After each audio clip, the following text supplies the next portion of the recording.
Les histoires dans la société traditionnelle congolaise, c'était la première école, surtout dans les villages.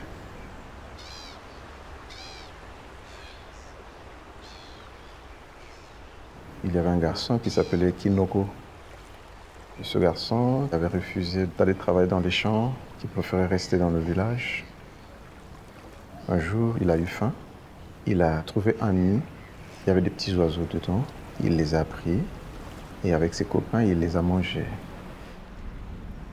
La nuit est arrivée et dans le village, on entend un vol d'oiseaux.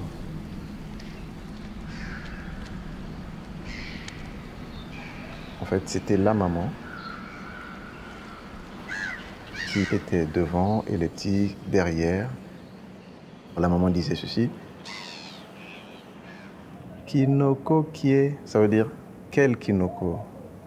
Parce qu'il peut y avoir beaucoup de noms comme ça dans le village. Il dit Kinoko kie, et les enfants, les petits oiseaux répondaient Kiamute Kolomangongo. C'est-à-dire, Kinoko, en fait, c'est le Kinoko, le petit-fils de Madame Ngongo. Et tout le village s'est réveillé. On a demandé à Kinoko et il a avoué qu'il avait mangé les petits oiseaux.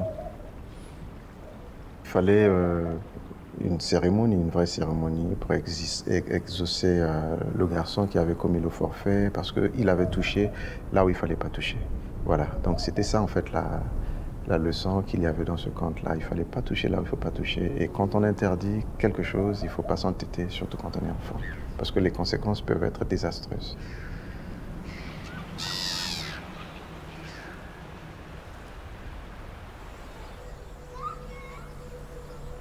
Que serait un monde où il n'y avait pas d'histoire? Puisque nous tous, on porte un monde infini en nous, un monde qui n'existait pas réellement, un monde qu'on ne voit pas. En fait, c'est comme si toutes les raisons écrites sont en nous déjà, ou du moins en moi. Si je rêve assez dans ce que j'écris, si je dis ce qu'il faut dire, si je suis à l'endroit où le monde a besoin que moi j'intervienne, je crois que ça peut changer le monde. Je ne dis pas que c'est la seule possibilité, mais c'est une possibilité. Et sinon, je ne serais plus en train d'écrire.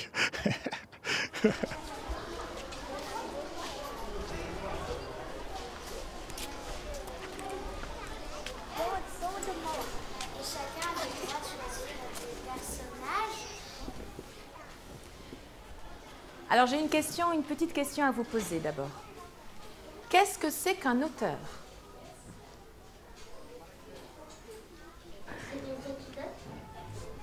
C'est quelqu'un qui écrit, comme par exemple un auteur de livre, c'est quelqu'un qui écrit le livre. Ou par exemple un auteur de théâtre, c'est quelqu'un qui écrit les pièces de théâtre. D'accord. Et qu'est-ce qu'un auteur écrit? Il écrit. Mais il écrit quoi? Des scènes dans des films, par exemple. Donc des scénarios, voilà. par exemple? Oui. Des dialogues. Des dialogues? Il peut aussi écrire dans un livre, un auteur. Un livre, un roman, par exemple. Voilà. Alors, une autre question. Où écrivent les auteurs? Un musée. Dans un musée? Pourquoi pas? Dans un théâtre. Dans un théâtre. Son imagination.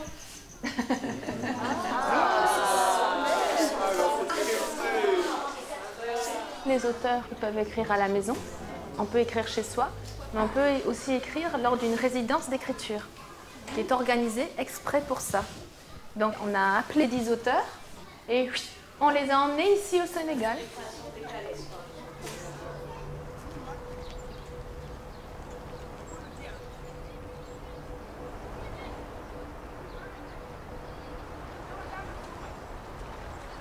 J'ai l'impression d'être un enfant en fait. Parce qu'on m'a pas beaucoup appris de choses. On m'a toujours laissé très libre et du coup j'ai aucune structure. Il y a une phrase que j'ai apprise il y a pas longtemps qui me parle. C'est je n'existe pas, on est des consciences en recherche de cohérence. J'ai eu, aujourd'hui je peux un peu en parler, à l'époque c'était un peu plus compliqué, mais une grosse dépendance à l'ordinateur. Et je savais pas ce que j'allais faire dans 3 jours, je savais pas ce que j'allais faire dans 1 mois et dans 10 ans. Et je me posais vraiment c'est un peu la première question qu'on se pose en philo. Pourquoi y a-t-il quelque chose plutôt que rien? Et j'étais totalement là-dedans, dans le doute permanent, il n'y a rien qui existe, rien n'a de sens, rien n'a de valeur. Mais il y avait un truc qui avait de la valeur, et c'est cool, mais c'est le théâtre.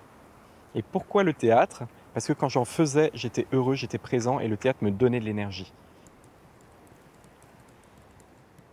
Et j'ai vraiment cette image d'une sorte de grand livre de l'humanité qui serait au ciel ou qui serait je sais pas où, et que chaque être humain, à la fin de sa vie, il rassemble tout ce qu'il a vécu et puis il rajoute une ligne, 2 lignes, 1 page, 2 pages, 1000 pages dans le grand livre de l'humanité.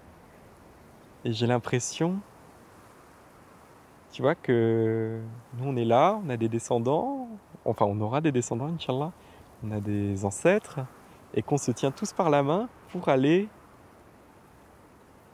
au bout de ce qu'être humain veut dire.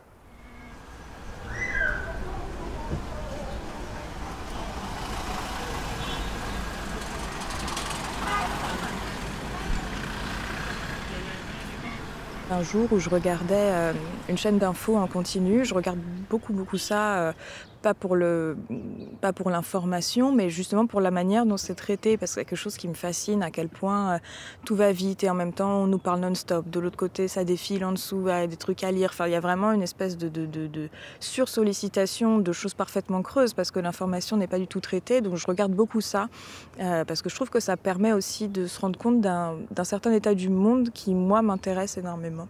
Et puis donc un jour, j'étais en train de regarder ça. Et je vois une des petites brèves là, qui passe en bas et puis qui reste 5 secondes à l'écran. France, donc quelque part en France, une agricultrice s'est pendue dans sa salle de traite. Point. Et on passe à autre chose. Et je suis restée complètement sidérée par ça, par l'anonymat, par le fait que, voilà, on sait rien, quoi. Qui est cette femme? Quel est le contexte? Et puis qu'est-ce que ça nous raconte de la situation des agriculteurs? Parce qu'en France, il y a un suicide tous les 2 jours. Enfin, c'est un chiffre qui est vraiment délirant. Et ça m'a tellement choquée de voir cette chose qui passait à la trappe que je me suis dit, ok, là, il y a quelque chose à dire. Du coup, j'ai écrit ce texte. Et j'ai reçu après ça beaucoup de messages d'agriculteurs un peu partout en France, et qui m'ont raconté leurs histoires. Et ce sont des histoires extrêmement similaires à celles que je raconte dans cette pièce, et c'est toujours très saisissant.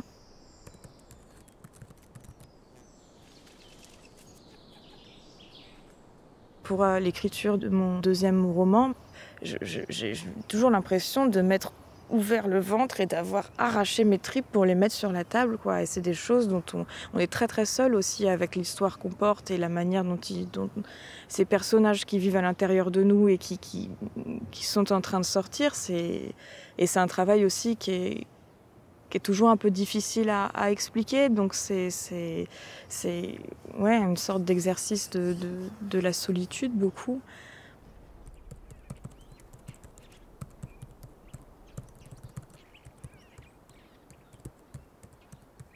L'écriture était principale dans ma vie depuis l'âge de 17 ans, mais toujours pour moi.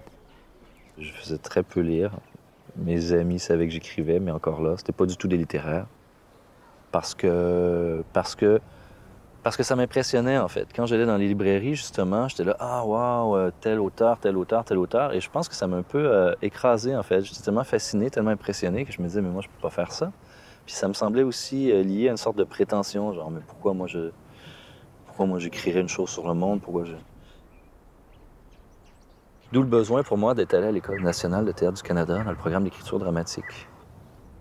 Et à la sortie de l'école, il y a une histoire que je raconte souvent. Mon premier contrat, ça a été d'aller faire de l'animation culturelle dans 25 écoles publiques pour les préparer à avoir un spectacle qui n'était pas du tout de moi, qui était d'un autre auteur. Et la personne qui m'avait engagé, Jasmine Dubé, je lui avais dit comment ça se passe, comment je fais. Elle dit, tu arrives dans l'école et tu dis bonjour, je m'appelle Martin Bellemare, je suis auteur. J'avais dit, mais je suis auteur. Elle fait, oui, t'es auteur, non? J'ai dit, oui, c'est vrai, OK. Et de dire 25 fois devant 25 classes, bonjour, je m'appelle Martin Bellemare, je suis un auteur, ça a été une des plus grandes leçons que j'ai eues, quoi. De l'assimiler moi-même, en fait.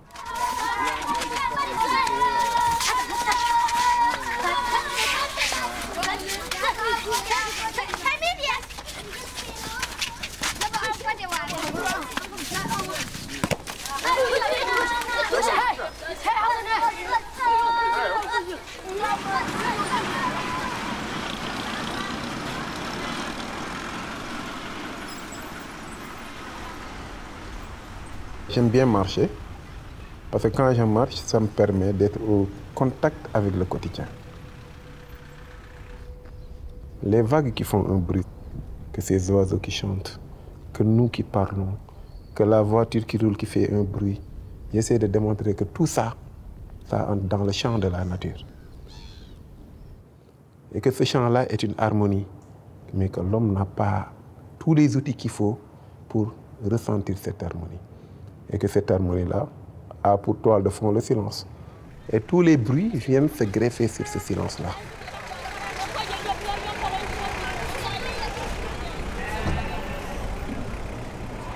J'aime bien aller au marché et voir tout ce désordre.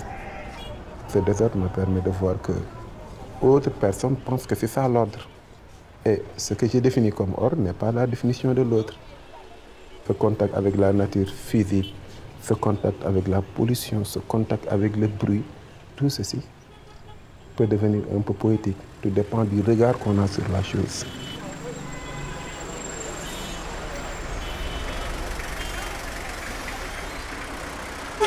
En 2015, il y a eu des élections présidentielles dans mon pays. Les deuxièmes élections présidentielles, on va dire, je mets des gros guillemets, on va dire démocratiques.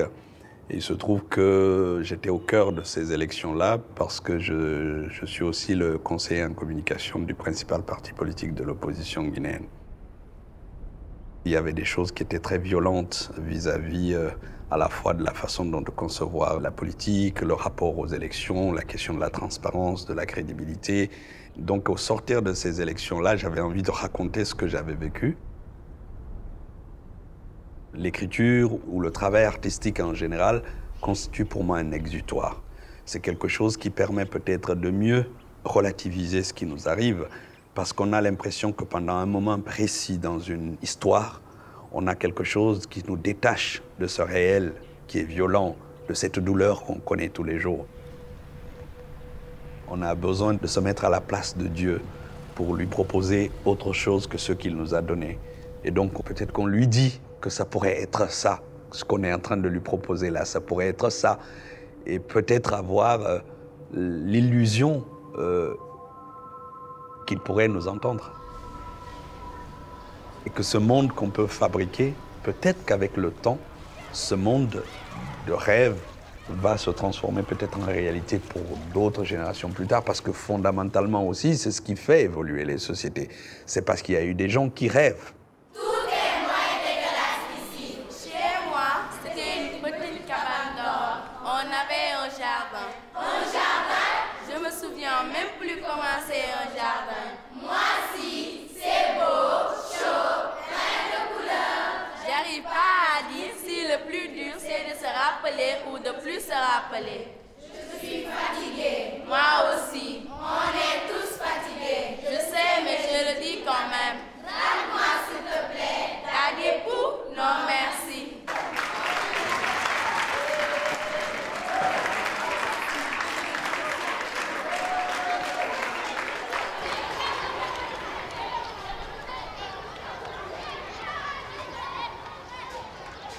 J'aimerais bien m'inventer une histoire comme quoi, toute petite déjà, j'écrivais plein d'histoires. Et puis, ça fait des années que j'écris. Et j'écris tous les jours et c'est génial. J'adorerais, mais c'est faux. Tu vois le truc? Ce qui se passe, c'est que...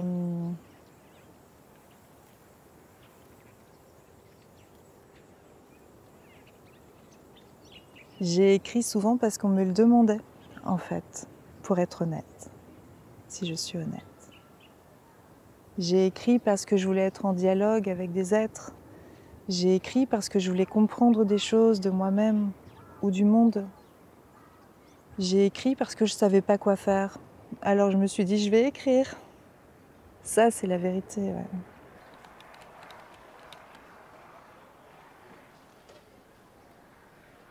La première fois que quelqu'un m'a appelé, quelqu'un que j'avais rencontré dans un atelier, et elle me dit « Ah, j'ai lu ton texte, je vais le travailler là dans un atelier. » Et moi j'étais terrorisée en fait. Je me suis dit oh, « Mais qu'est-ce que j'ai fait ? J'ai donné mon texte Et il y a plein de gens que je ne connais pas qui vont le lire. C'est ridicule, hein. Mais parce que tout d'un coup, je me disais, mais tous ces gens...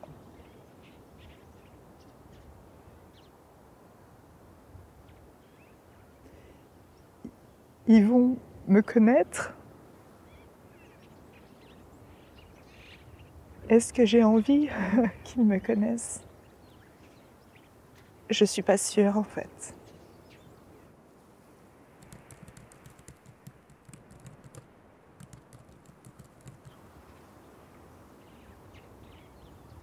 Et par...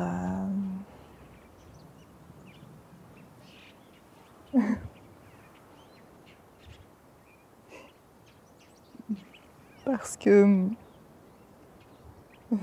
je veux pas pleurer. Je n'aime pas pleurer, c'est terrible. Donc vous ne me voyez pas pleurer. Je ne suis pas en train de pleurer. Et parce que, tu vois, c'est les personnes qui ont disparu aussi. C'est pour eux aussi, je pense, que j'écris. Parce que l'écriture, pour ça, elle peut les faire vivre un peu plus.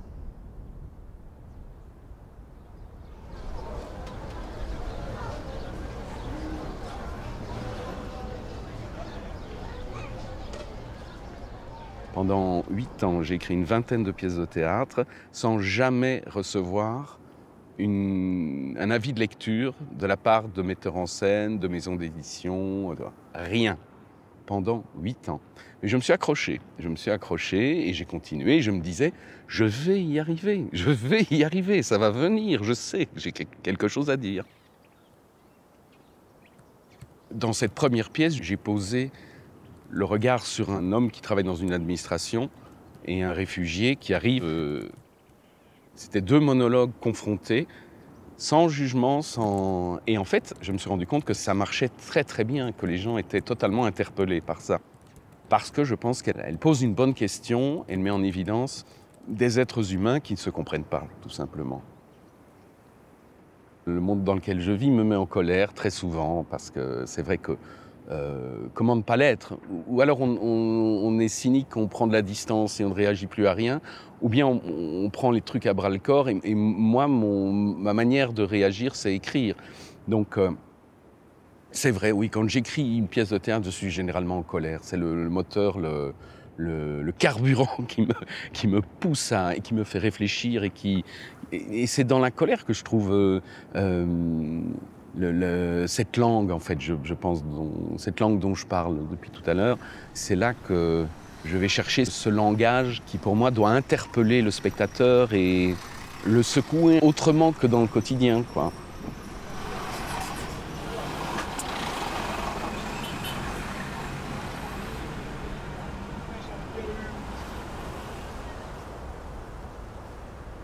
J'étais en vacances avec mon petit-neveu.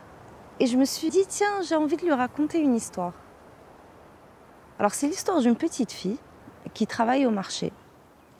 Elle ne sait pas lire, elle ne sait pas écrire, mais chaque jour, pendant 1 heure, ses parents font la sieste. Et donc, pendant cette sieste, elle s'échappe pour aller explorer d'autres choses. Et elle tombe sur une boutique où il y a des livres étranges. Et puis, elle tombe sur ce vieux bouquiniste. Il prend un livre et il lui raconte une histoire. Mais elle doit vite partir parce qu'elle n'a qu'1 heure. Et elle revient le lendemain. Il lui raconte la suite. Et puis un jour, elle lui dit, écoute, tu n'as plus besoin de moi. Tu peux lire. Et donc, elle se met soudain à lire. Et puis, au fur et à mesure qu'elle lit, elle commence à comprendre le monde, sa complexité. Ce monde merveilleux, mais aussi ce monde malheureux. Et elle commence aussi à réaliser sa condition. Parce qu'il faut qu'elle s'enfuit de ce marché pour lire une histoire. Mais est-ce qu'elle n'est que ça? Est-ce qu'elle peut changer? Alors, elle est de plus en plus triste. Et puis ce vieux bouquiniste, qui la voit de plus en plus sombrer dans une espèce de dépression, vient et lui dit, mais pourquoi tu es triste? Elle lui dit... Mais j'ai envie d'aller à l'école. Il lui dit, mais regarde l'école que tu as des millions de livres autour de toi. Elle lui dit, mais non, les enfants vont à l'école et moi je ne peux pas. Il lui dit, mais tu es déjà à l'école, à celle de la vie. Alors elle ne le croit pas. Puis il lui dit, viens, approche, j'ai des pouvoirs. Il ne faudra pas le dire, chut. Et en fait, chaque fois qu'il la tient par la main, il choisit un livre et il la tient par la main, et quand il serre la main, il rentre et il plonge dans le livre. Et donc elle arrive sur la planète du Petit Prince. Je reviens à mon petit-neveu, je lui dis, je ne sais pas comment je vais finir cette histoire. Il me dit, mais Tata, mais c'est simple. Ils n'ont qu'à choisir son livre préféré. Comme ça, elle pourra vivre une belle histoire. Il avance, il me dit, mais non, en fait, Tata, c'est pas ça. Et si elle écrivait sa propre histoire? Elle est malheureuse parce qu'elle ne peut pas vivre la vie qu'elle souhaite. Mais finalement, elle peut l'écrire. Et pour moi, c'était une façon de... J'existe. Je raconte mes histoires. Donc j'existe.